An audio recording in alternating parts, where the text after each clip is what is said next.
வணக்கம். திடீரென ரஜினிக்கு போன் போட்ட நடிகர் விஜய். அப்படி ரஜினிகாந்துக்கு போன் போட்டு நடிகர் விஜய் அவர்கள் என்ன பேசினார் தெரியுமா? இத பத்தின முழு விவரத்தோட இப்ப நம்ம பார்க்கலாம். கடந்த வாரம் நடிகர் விஜய் அவர்கள் தன்னுடைய அரசியல் பயணத்தை அதிகாரப்பூர்வமாக அறிவித்தார். அதன்படி கட்சிக்கு தமிழக வெற்றி கழகம் என்று பெயர் வைக்கப்பட்டுள்ளது. கட்சியை தேர்தல் ஆணையத்தில் பதிவு செய்யும் வேலைகளும் தொடங்கிவிட்டன. விஜயின் இந்த அதிரடி முடிவின் காரணமாக விஜய் ரசிகர்கள் உச்சக்கட்ட மகிழ்ச்சியில் இருக்கிறார்கள். கட்சியை இப்போது ஆரம்பித்தாலும் நடக்க இருக்கும் நாடாளுமன்ற தேர்தலில் போட்டியிடப் போவதில்லை என்றும் எந்த கட்சிக்கும் ஆதரவு இல்லை என்றும் அறிவிக்கப்பட்டிருக்கிறது.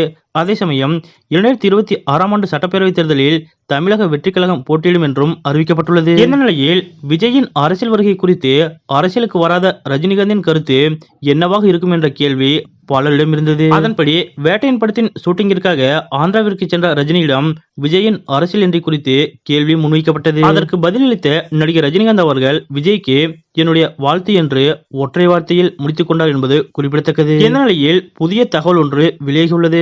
அதன்படி ரஜினிகாந்திற்கு விஜய் போன் செய்துள்ளதாக கூறப்படுகிறது. அந்த போனில் தனக்கு வாழ்த்து சொன்னதற்காக விஜய் அவர்கள் தனது நன்றியை தெரிவித்துக் கொண்டுள்ளதாக கூறப்படுகிறது. அந்த சமயத்தில் நடிகர் விஜய் அவர்களுக்கு நடிகர் ரஜினிகாந்த் அவர்கள் சில அட்வைஸ்களை கூறியுள்ளதாகவும் கூறப்படுகிறது. இதனை கேள்விப்பட்ட ரசிகர்கள் விஜய்க்கு ரஜினிகாந்த் ஆதரவு தெரிவித்தால் செம்மையாக இருக்குமே என்று கமெண்ட்ஸ்களை பறக்கவிட்டு வருகின்றனர். தனது அரசியல் வருகைக்கு வாழ்த்து தெரிவித்த நடிகர் ரஜினிகாந்திற்கு திடீரென போன் போட்டு அவருக்கு நன்றி தெரிவித்து அவரிடம் சில ஆலோசனைகளையும் கேட்டு பெற்றுக்கொண்ட நடிகர் விஜய் அவர்களது இந்த செயல் பற்றிய உங்களுடைய கருத்துக்கள் என்ன அப்படிங்கறத மறக்காம கமெண்ட்ல குறிப்பிடுங்க.